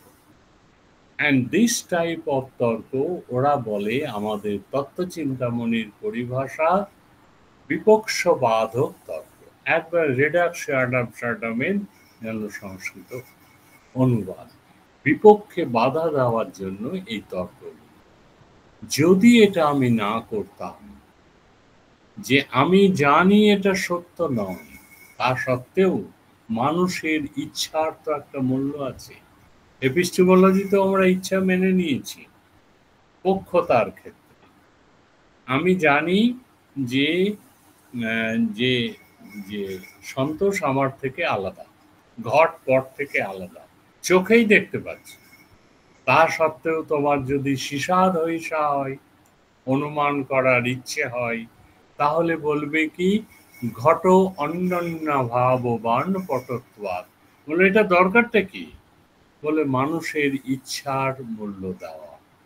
কাজে ইচ্ছাকে বাদ দেওয়া যায় না। যখন আমরা বলি শশস সিংহ, যখন আমরা বলি পুরুষ সিংহ, যখন আমরা বলি মুখচন্দ্র, তখন আমরা না জেনে বলি তা নয়, আমাদের ইচ্ছা হচ্ছে তাকে এই কমপ্লিমেন্ট দেওয়ার জন্য, এই জন্যই দিচ্ছি। এই জন্য রূপক অলঙ্কারে বলছে যে এইটা আমি জানি না তা নয়, জ্ঞান পাপী, জ্ঞান বশত কিন্তু আমি এটা করি। এটা কিন্তু ফিলসফিক্যাল একটা বিরাট মেথড। উইদাউট মেথডোলজি যদি আমি দর্শন করি তাহলে it will be sailing without rider. কাজেই সংশয়ের যেমন মূল্য আছে দর্শনের ক্ষেত্রে, তেমনি তর্কেরও একটি মূল্য আছে আমাদের। এই জন্য তর্ককে পদার্থের মধ্যে ধরা হয়েছে। সেখানে বলছে কি, তুমি একটা অংশ জানো আর একটা অংশ জানো না, তখন তর্ক প্রয়োগ করো। And if you apply তর্ক, this is reductio ad absurdum or indirect method, তুমি জানতে পারবে। তাহলে যদি কেউ বলে জল খেয়ে তেষ্টা মিটবে কিনা, সেখানেও তর্ক। যদি জল তেষ্টা না মেটাতো তাহলে তুমি জল চাইতে না, যেহেতু তুমি জল চেয়েছো সেহেতু এ তোমার তেষ্টা মেটাবে। এবং প্রতি মুহূর্তেই কিন্তু অন্যান্য ভাবের ক্ষেত্রেও, ঘট যে পট নয়, পট যে ঘট নয়, সেখানেও কিন্তু যদি এটা ঘট হতো তাহলে এই কাজটা সে করতে পারত, তার অর্থক্রিয়াকারিত্ব এগুলো হতো। যদি এটা পট হতো তার অর্থক্রিয়াকারিত্ব এগুলো হতো। যেহেতু নেই সেহেতু এটা ঘট নয় বা পট নয়। জীবনের প্রতি মুহূর্তে আমাদের তর্কের অবতারণা করে থাকি। লাস্টলি বলবো যে তাহলে ইলিউশনের কি ভূমিকা? ইলিউশনটা কি খুব দরকার? হ্যাঁ, বিপর্যয়, আমরা প্রাকৃতিক বিপর্যয় দেখেছি। এখন তো বিপর্যয় মোকাবিলা দপ্তর একটা হয়ে গেছে। আমাদের যে প্রায়োগিক নীতিবিদ্যা এগুলো খুব ইম্পর্টেন্ট। তাহলে এই যে বিপর্যয়, উল্টো পাল্টা করে দেওয়ার নাম বিপর্যয়। রজ্জুকে সাপ করে দিচ্ছি, সাপকে রজ্জু। তাহলে আমাদের যে জ্ঞান রাজ্যের মধ্যেও একটা কিন্তু বিপর্যয় ঘটে। তাহলে বিপর্যয় ঘটলে জ্ঞান হবে না, প্রমাণ হবে না। এটার ইম্পর্টেন্সটা কি? প্রমাণ হতে গেলে ইম্পর্টেন্সটা এখানে বলা হচ্ছে যে দেখুন, এর একটা ইম্পর্টেন্স আছে। আমাদের যে ইলিউশন সেটা কিন্তু নর্মাল ইলিউশন থেকে আলাদা। যদি একটা ইলিউশন হতো তাহলে একটা থিওরি হতো, কিন্তু দেখা যাচ্ছে কি, বিজ্ঞানবাদী বৌদ্ধরা বলছেন আত্মখ্যাতিবাদ। খ্যাতি মানে নলেজ, নর্মাল নলেজ।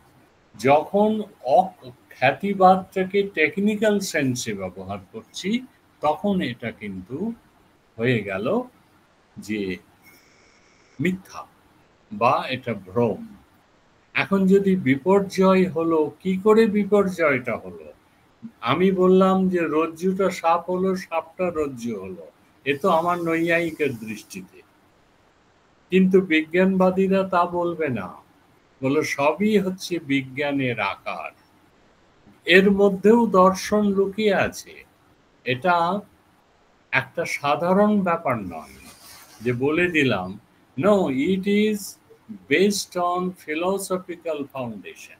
আমি যা মেটাফিজিক্স বিশ্বাস করি সেই মেটাফিজিক্স আমাকে এই ধরনের ভুলে বিশ্বাস করায়, অন্যগুলো ভুল নয়। রজ্জু সর্প আমি ভুল বলবো না।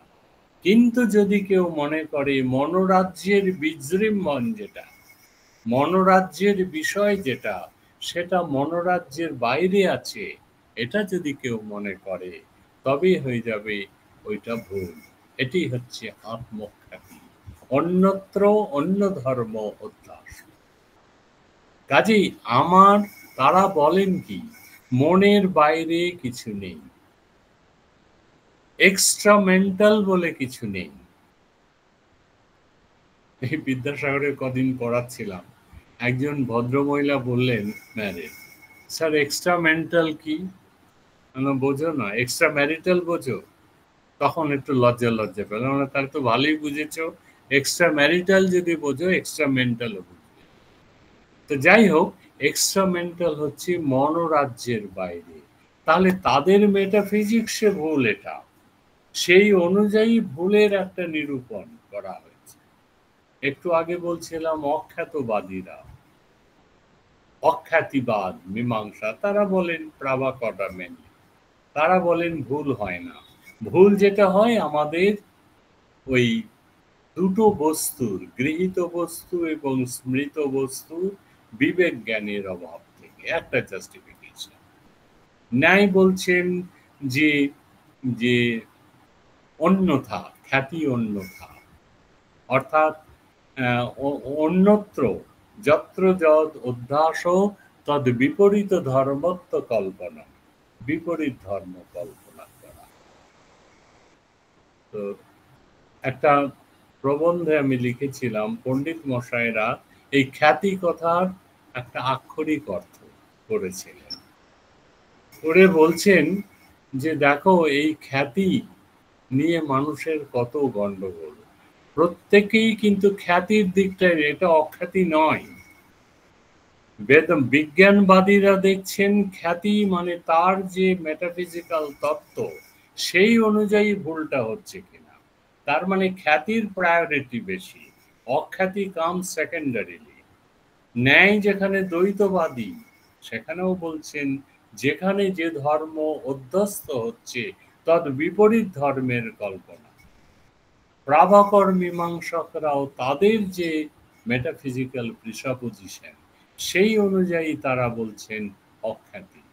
বেদান্ত তো জানেন সদসৎ খ্যাতিবাদ, একটা ব্রহ্মবস্তু শত হতে পারে অশত হতে পারে, তারা তো প্রাতিভাসিক সত্তা বলে একটা সত্তাই স্বীকার করছেন। কাজেই ইলিউশন ইটসেলফ ফিলসফি। কাজেই যদি আমি ইলিউশনকে অবজেক্টিভলি দেখতে চাই, কিপিং দ্য প্রিসাপোজিশনস অ্যাসাইড, তাহলে তাদের খ্যাতিবাদ বোঝা যাবে।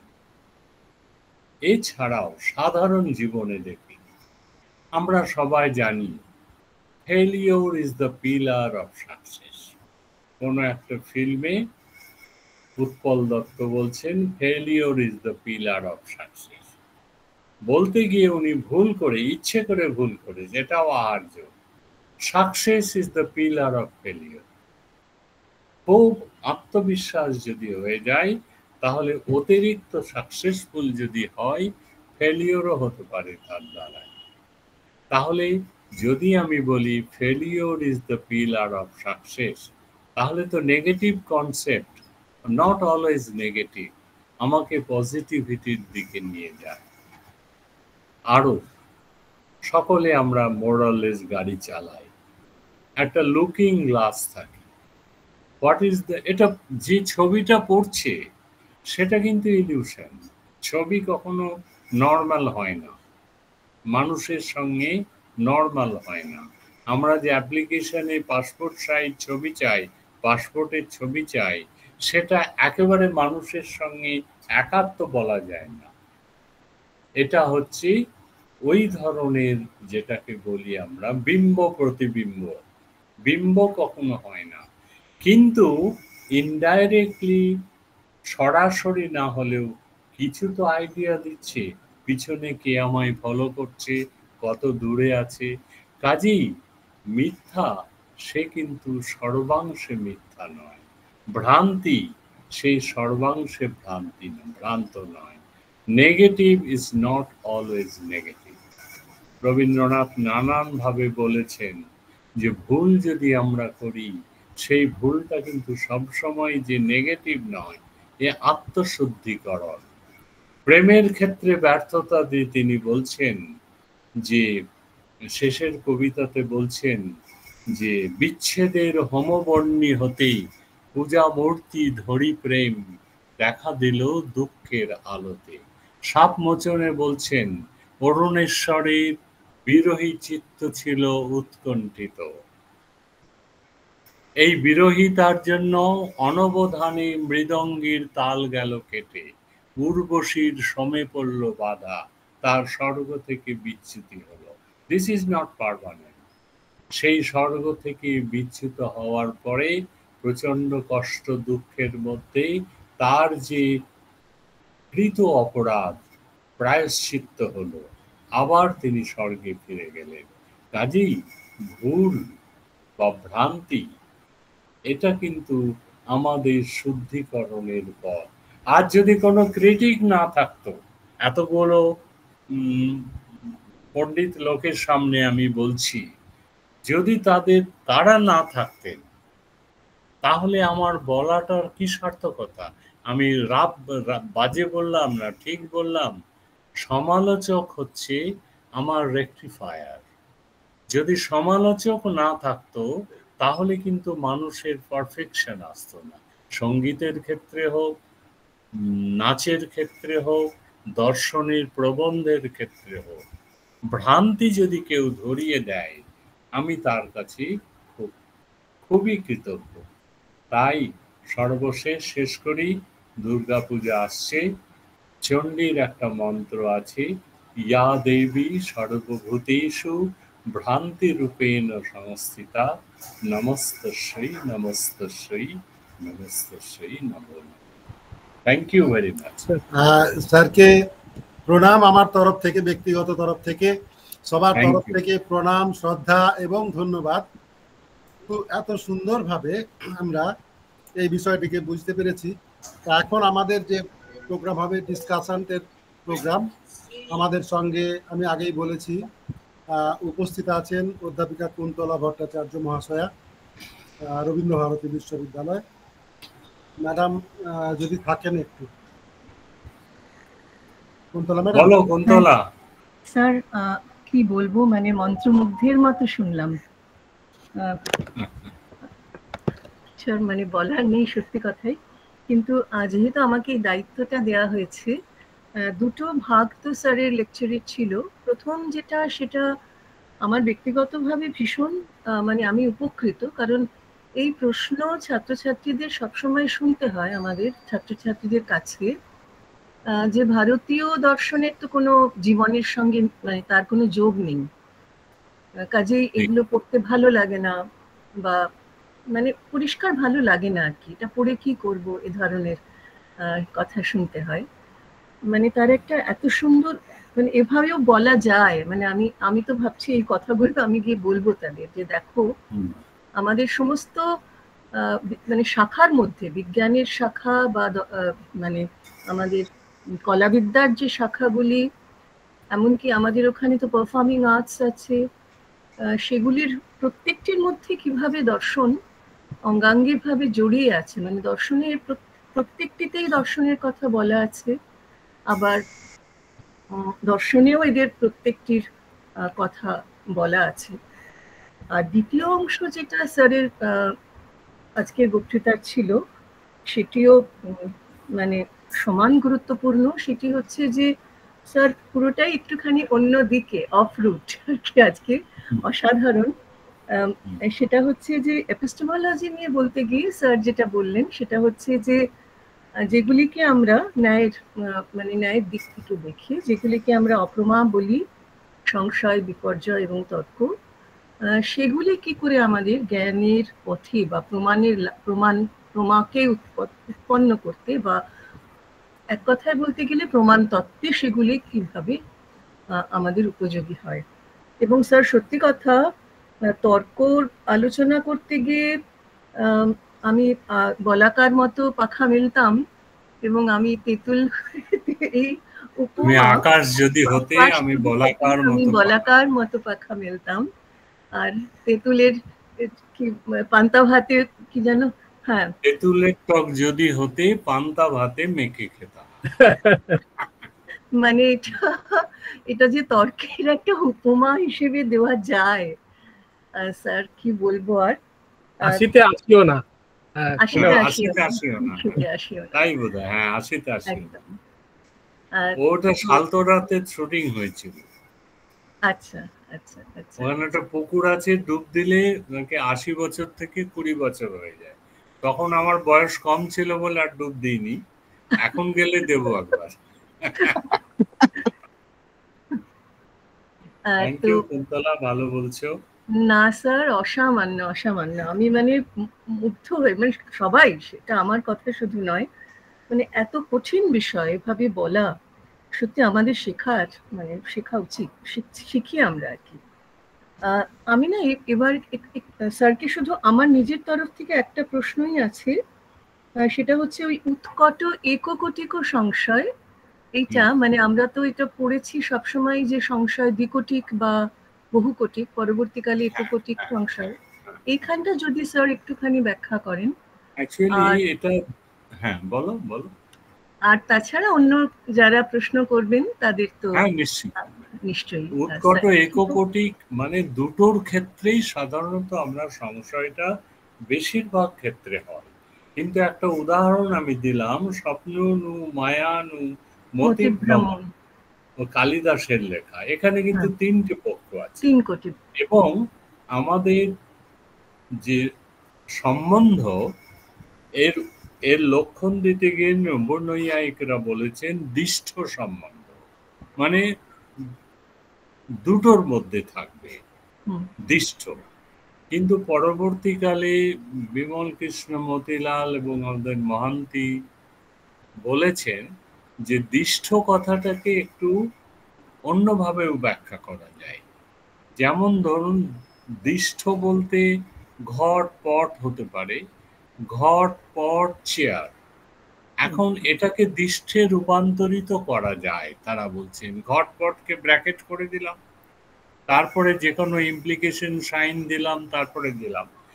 তেমনি 10টাকেও আমরা দুটোতে রূপান্তরিত করতে পারি। সেই জন্য দিষ্ঠ কথাটা অতখানি খারাপ কথা নয়। এটা ওরা বলতে চাইলে যে দিষ্ঠ অ্যাকচুয়ালি নর্মাল ক্ষেত্রে আমরা পিতা পুত্র মাতা পুত্র কিংবা দিষ্ঠ সম্বন্ধ বলি, মানে দ্বিজ যেমন আমরা বলি মানুষকে, রবীন্দ্রনাথ মানুষকে বলছেন দ্বিজ, টুয়াইস বর্ন, তেমনি relation is in abiding in two, normally এটা কথাটাকে মাথায় রাখতে হবে। তেমনি সংশয়ও একটা কোটি উৎকট হবে, আর একটা কোটি উৎকট হবে, আচ্ছা আমি বুঝতে পেরেছি, এবার মানে প্রমিনেন্ট হবে। কখনো মনে হচ্ছে এটা সাপ, আবার মনে হলো 5 মিনিট পরে না এটা দড়ি। আচ্ছা এবার আমি ভাবছি জয়রাশি ভট্ট এটাও মানবেন না, উৎকট এককোটিক সংশয়টাই সব, প্রমাণ কোথাও নেই। তাদের বলে অব্যভিচারী জ্ঞান সম্ভবই নয়। কাজে তার মতে সংশয়টা অনেক গুরুত্বপূর্ণ। তবে আমাদের ক্ষেত্রেও সংশয়ের একটা ভূমিকা যথেষ্ট দরকার আছে। ফিলসফি করতে গেলে সংশয়ের একটা। Thank you Kuntala for your nice observation. না স্যার, আমি ওইখানটা বুঝতে পারিনি আর কি, এখন একদম। আর এত রেফারেন্স দিয়েছেন, আমি তো সবকটাই দেখবো এবার গিয়ে করবো। আর অন্য কারণ কুন্তলা দিকেও ধন্যবাদ আমাদের তরফ থেকে। আচ্ছা, এর পরে যদি আর কেউ প্রশ্ন করেন বা কোনো আলোচনা, সন্তোষ বাবু পাপিয়া দিয়ে আছেন বোধহয়, অন্যরা বলবেন, তার আগে আমি মানে এই সময়টুকু ব্যবহার করে নিতে চাইছি আর কি, তারা ভেবে বলবেন। আমার প্রশ্নটা খুব সহজ আর কি, যে আমাদের ভারতীয় দর্শনে শব্দ প্রমাণের উপর গুরুত্বটা খুব বেশি। এখন যদি সেটা প্রমাণ সংকলব হতো তাহলে আমার কিছু বলা ছিল না, কিন্তু প্রমাণ ব্যবস্থাতে এক্ষেত্রে বলা হচ্ছে যে আপনার যা প্রত্যক্ষ থেকেও শব্দ অনেক বেশি গুরুত্বপূর্ণ। সেই জায়গাতে আমি আমার ওই অতিরিক্ত কর্তৃত্ববাদ, এইটাকে আমরা কিভাবে ম্যানেজ করবো, এইটা আমার মাথায় ঠিক ঢুকে না। আচ্ছা, হ্যাঁ ঠিক বলেছো সন্তোষ, ঠিক বলেছো। বিশেষ করে বেদান্ত পড়লে অনেক সময় বিরক্তিই লাগে, কেননা মনটা ষষ্ঠ ইন্দ্রিয় কিনা তার উত্তরটা না দিয়ে তিনি কোট করে দিলেন ভগবদ গীতা, মনঃ ষষ্ঠানি ইন্দ্রিয়াণি। আমি তো বলতে পারি, তোমার তো গীতার বচন শুনতে চাইনি, তুমি নর্মাল লজিক দিয়ে বলো মনটা ষষ্ঠ ইন্দ্রিয় হবে কিনা।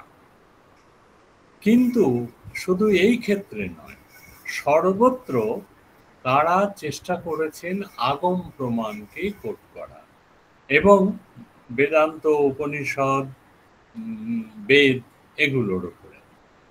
এখন এই নিয়ে প্রশ্ন যে ওঠেনি তা নয়, ভামতিকার বাচস্পতি মিশ্র বলছেন যে যে এই যে প্রমাণ জ্যেষ্ঠ আমরা বলি প্রত্যক্ষকে, কিন্তু একমাত্র বৈদান্তিকরাই বলছেন আগম হচ্ছে প্রমাণ জ্যেষ্ঠ, যেটা সন্তোষ বলতে চায়।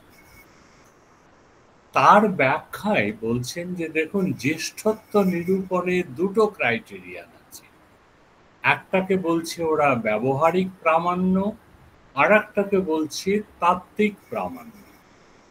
In so far as the ব্যবহারিক প্রামাণ্য ইজ কনসার্ন, তাহলে কিন্তু প্রত্যক্ষই বলবান হবে। নদ্যাস তীরে ফলানি সন্তি, কেউ এসে বলল নদীর তীরে ফল আছে। এই উদাহরণটা জৈমিনী সবর ভাষ্যেও আছে। এখানে কিন্তু ওই বেদ বলছে বলে আছে তা নয়, আমি চাক্ষুষ প্রত্যক্ষ করে এর সত্যতা বিচার করব। কিন্তু স্বর্গ কাম যজেত, জীবন মুক্তি আছে, সেখানে বর্ণনা দেওয়া আছে। জীবন মুক্ত লোকেরা কেমন, চোখ থাকতেও চোখ না থাকা, সচক্ষু অচক্ষুরিব, বলছে কান থাকতেও না কান থাকা, অকর্ণ সকর্ণইব, সকর্ণ অকর্ণইব, কান আছে কিন্তু কান না থাকার মতো। মানে বাহ্য বিষয়ে যে সাধারণ মানুষের ক্ষেত্রে যে কাজগুলো হয়, ওদের ক্ষেত্রে এটা হয় না। বলে এগুলো আমি বুঝবো কি করে যদি এই লাইনটা আমি না বলি উপনিষদের? সকর্ণ অকর্ণইব, সচক্ষু অচক্ষুরিব, এগুলো ল্যাবরেটরি বেসড ফিলসফি নয়। এটাকে আমাকে ধরে নিতে হবে, ইট হ্যাজ গট ট্রুথ, শতপ্রমাণ। যদি এটা না মানি, তাহলে মেটাফিজিক্যাল কনসেপ্টগুলোকে কখনো প্রমাণ করা যাবে না। এই মেটাফিজিক্যাল কনসেপ্টগুলোর ক্ষেত্রেই তাঁরা বলছেন তাত্ত্বিক প্রামাণ্য। কাজেই এই তাত্ত্বিক প্রামাণ্যের ক্ষেত্রে আগম বলবান হবে, প্রত্যক্ষের সেখানে কোনো জায়গা নেই। কিন্তু ব্যবহারিক জীবনের ক্ষেত্রে এই ডাইকোটমিটা আমাদের মেনে নিতে হবে। ব্যবহারিক জীবনের ক্ষেত্রে নদীর তীরে ফল আছে, সন্তোষ বর্ধমান বিশ্ববিদ্যালয়ের অধ্যাপক, এগুলো কিন্তু I have to verify ব্যবহারিক in a ব্যবহারিক empirical way where perception is the prime. কাজেই এখানে এই জায়গাটিতে তিনি পরিষ্কার করে বলছেন যে প্রামাণ্য হচ্ছে দু ধরনের, ব্যবহারিক প্রামাণ্য এবং তাত্ত্বিক প্রামাণ্য। তাত্ত্বিক প্রামাণ্যের ক্ষেত্রে যদি কোনো উপায় থাকে যে আমি স্বর্গ বুঝিয়ে দিতে পারবো বেদ উপনিষদের কোটেশন ছাড়া, যদি ওই রকম কোনো ফিল্ম হতো, জমালয়ে জীবন্ত মানুষকে পাঠিয়ে দেখে এলাম স্বর্গে কি হয়, দুর্গেশ নন্দিনী লক্ষ্মী পড়ছেন, এইরকম ঘটনা, তাহলে আমি বলতাম বেদের দরকার নেই, সবই ব্যবহারিক প্রামাণ্যের দ্বারা।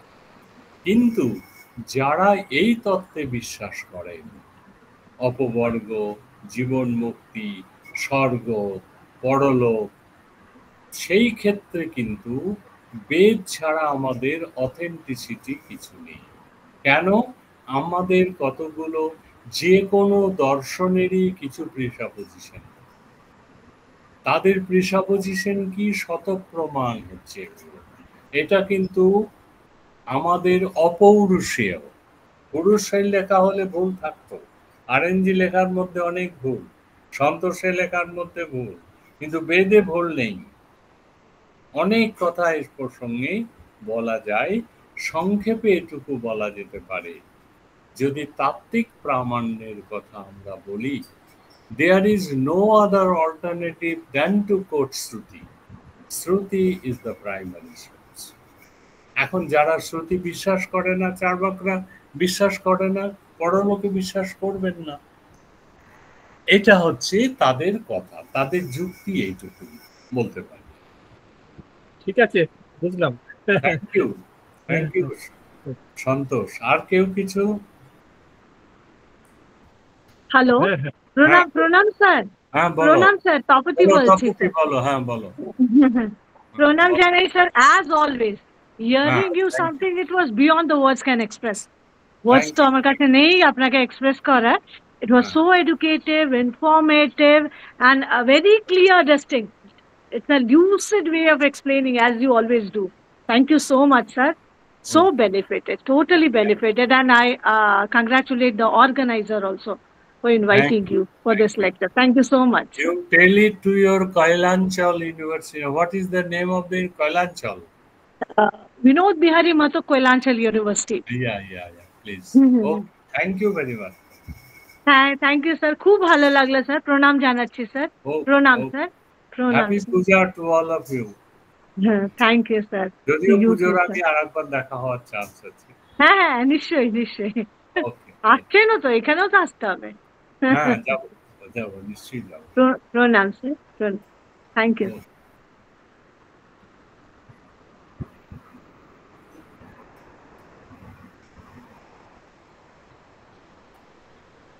হ্যাঁ, আর কেউ যদি প্রশ্ন করে?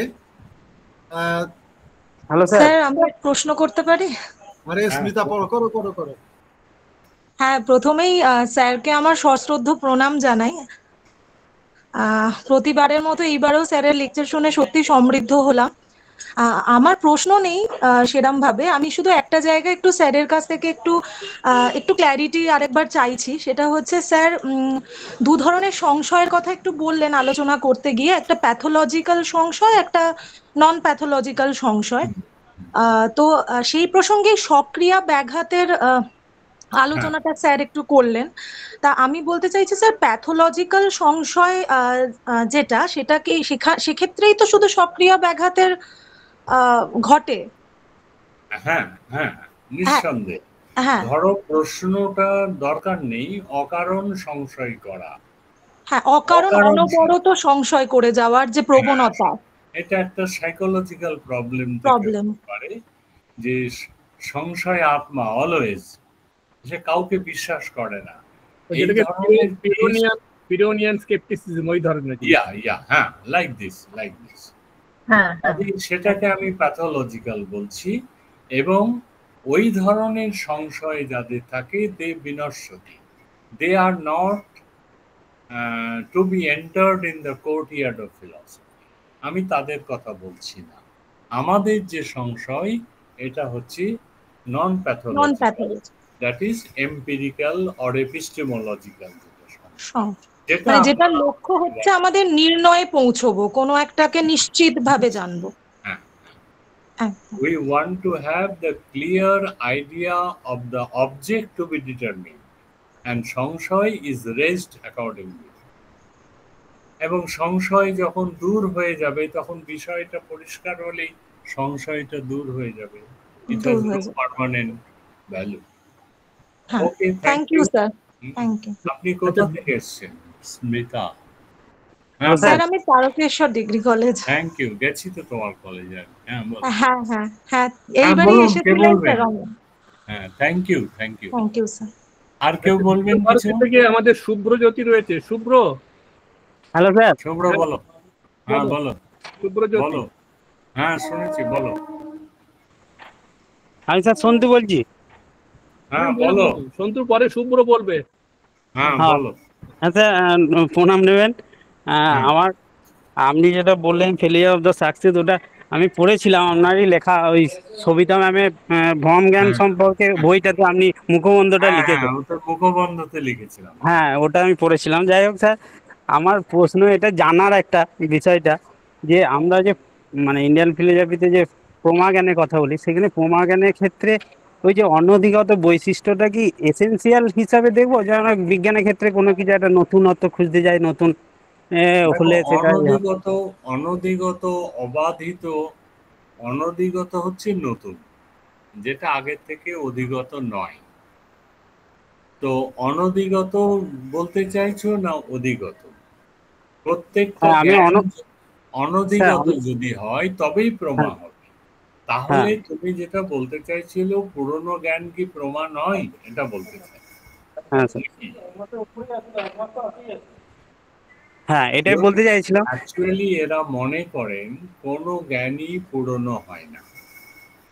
প্রতি এরা বিশ্বাস করেন যখন জ্ঞান উৎপন্ন হলো তখন একটা বিশেষ ক্ষণে বিশেষ সময়ে উৎপন্ন হলো।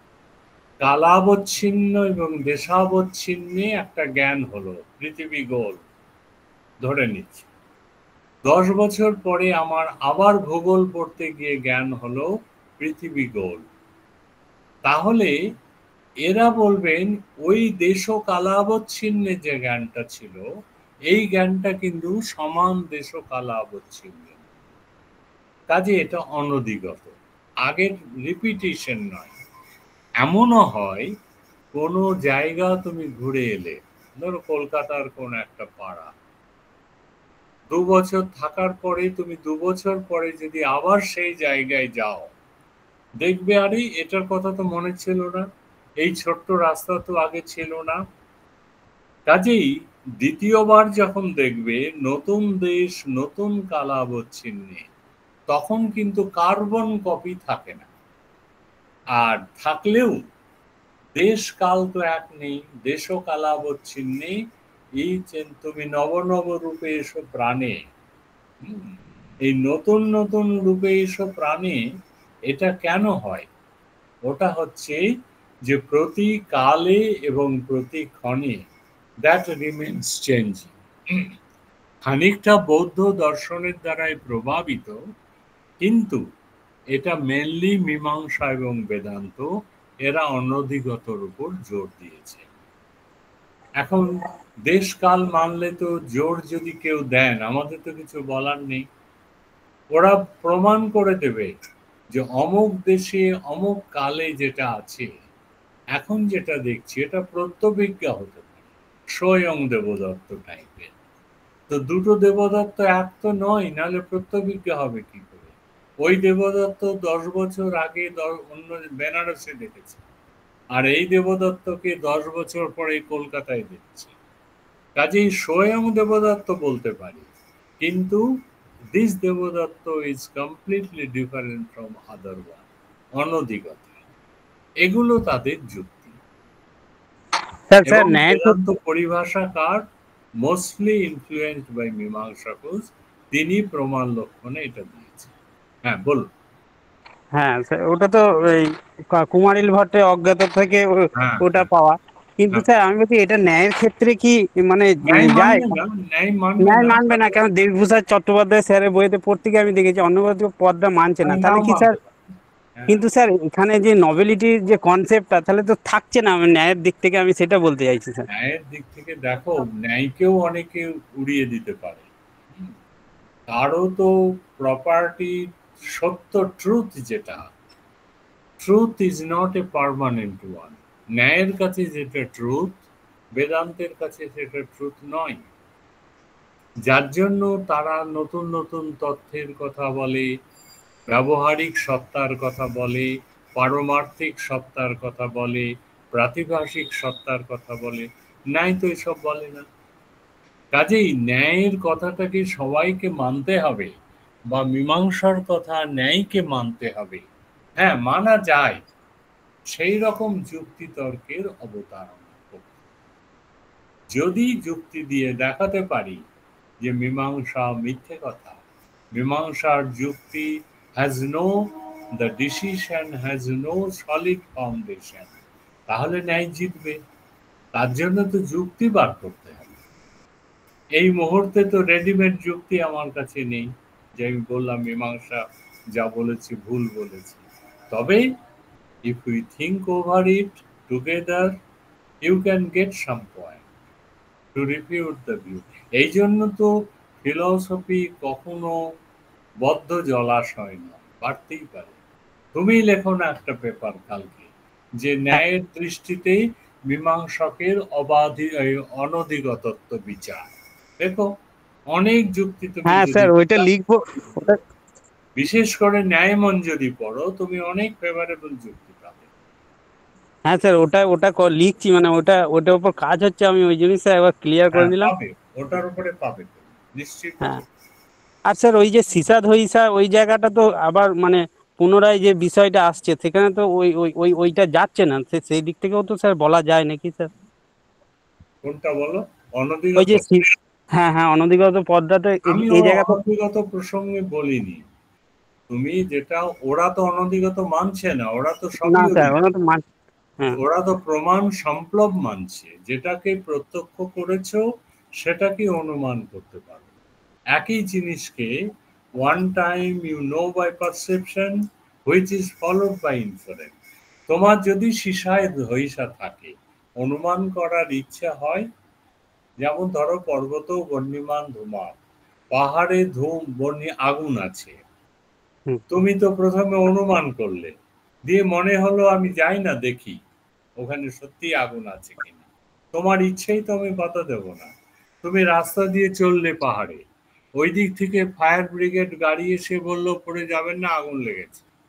শব্দের মধ্য দিয়ে এই আগুনের জ্ঞান হলো, তাতেও তুমি খুশি নাও। গিয়ে যদি দেখো সত্যি আগুন আছে, তিনটে প্রমাণ অ্যাপ্লিকেবল হলো। এরা তো অনধিগত মানে না, কাজে কি প্রবলেম আছে?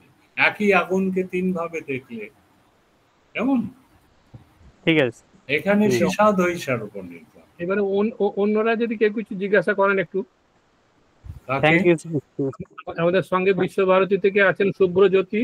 বলো। হ্যাঁ হ্যাঁ দাদা, সন্তোষ দা, হ্যাঁ আমি আছি। আপনি তখন বললেন, আমি অন করতে গিয়ে এটা ইয়ে হয়ে গেছে। হ্যাঁ Raghunath sir, thank you so much. হ্যাঁ আমি শুনলাম পুরোটাই।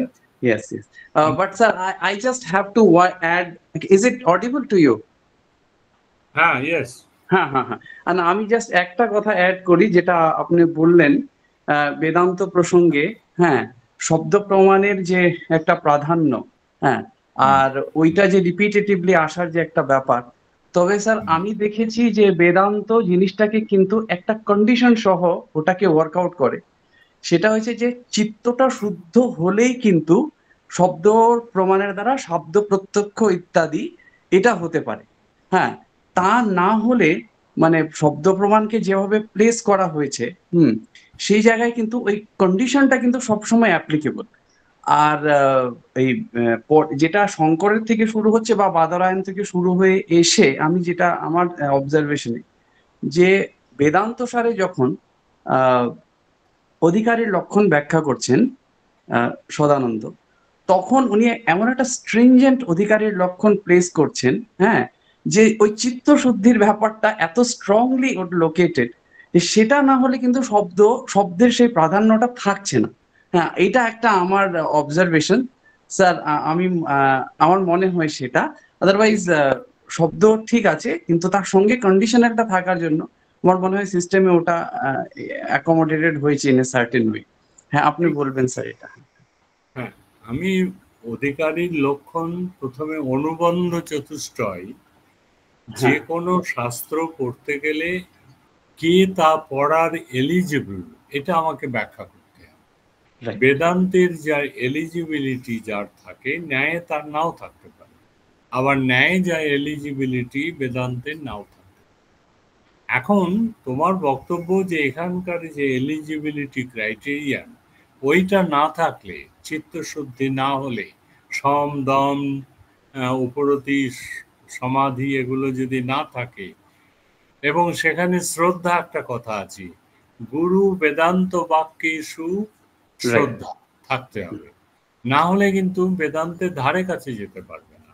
আমি তো ওটাই বললাম, প্রিসাপোজিশনস গুলো মেনে নিতে হবে, না হলে বেদান্তকে বোঝা যাবে না। তার যে শব্দ প্রমাণকে কেন গুরুত্ব দিয়েছেন, যদি আমার চিত্তশুদ্ধি না হয়, মালিন্য যুক্ত হয়, এই জন্য তাকে অনেকগুলো তথ্যের কথা বলা হলো, যে কি কি কাম্য কর্ম ত্যাগ করতে হবে, নিষিদ্ধ কর্ম ত্যাগ করতে হবে, ইহলৌকিক পারলৌকিক কর্ম করতে হবে, ইত্যাদি ইত্যাদি। তাহলে এগুলো হচ্ছে অধিকারিত্বের লক্ষণ। যদি এটা না করে, শব্দ প্রমাণ কেন বেদান্তে রাজ্যেই প্রবেশ করতে পারবে না। বেদান্তের যে সিদ্ধান্তগুলো, তাকে ব্যাখ্যা করার জন্য আমি যে শব্দ প্রমাণ ইউজ করছি, সেই পথে সে যেতে পারবে না, যদি না অধিকারিত্ব চিত্তশুদ্ধি তার না হয়। ঠিকই বলেছে তো, এটাই তো রিয়াল কথা। যেখানে অন্য দর্শনে চিত্তশুদ্ধি ব্যাপারটা এত গুরুত্বপূর্ণ না। হ্যাঁ হ্যাঁ হ্যাঁ thank you thank you thank you. Okay okay, ঠিক আছে, এবারে আমরা কি শেষ করতে পারি? হ্যাঁ হ্যাঁ শেষ করি। হ্যাঁ স্যার, শেষ করে দিলেই ভালো হয়। হ্যাঁ, আমরা প্রায় 1.5 ঘন্টারও বেশি সময় ধরে খুব সুন্দর একটা আলোচনা হয়েছে এবং অনেকেই সমৃদ্ধ হয়েছেন এবং বিভিন্ন বিশ্ববিদ্যালয়, বিভিন্ন কলেজ থেকে তা অনেকেই জয়েন করেছেন। এমনকি র্যাভেনসা ইউনিভার্সিটি থেকে কাশ্মীরা মুর্মু বলে একজন ম্যাডাম জয়েন করেছেন, অনেকেই আছেন। খুব ভালো লাগলো। আমরা একে অপরের কথা শুনবো এবং এই ধরনের আলোচনাগুলো আমরা ব্যবস্থাপনা করি যাতে সকলের সঙ্গে আমাদের এই ডায়ালগটা চলতে থাকে, সেই জন্য। এবং কিছু কিছু প্রশ্নের উত্তর তো আলোচনার মধ্য দিয়ে পাওয়া যায়, সেটা খুবই ভালো লাগলো। আমি সকলকে ফোরামের তরফ থেকে এবং বিদ্যাসাগর বিশ্ববিদ্যালয় অ্যালামনি অ্যাসোসিয়েশনের তরফ থেকে সকলকে অভিনন্দন, শুভেচ্ছা জানিয়ে আজকে অনুষ্ঠান শেষ করছি।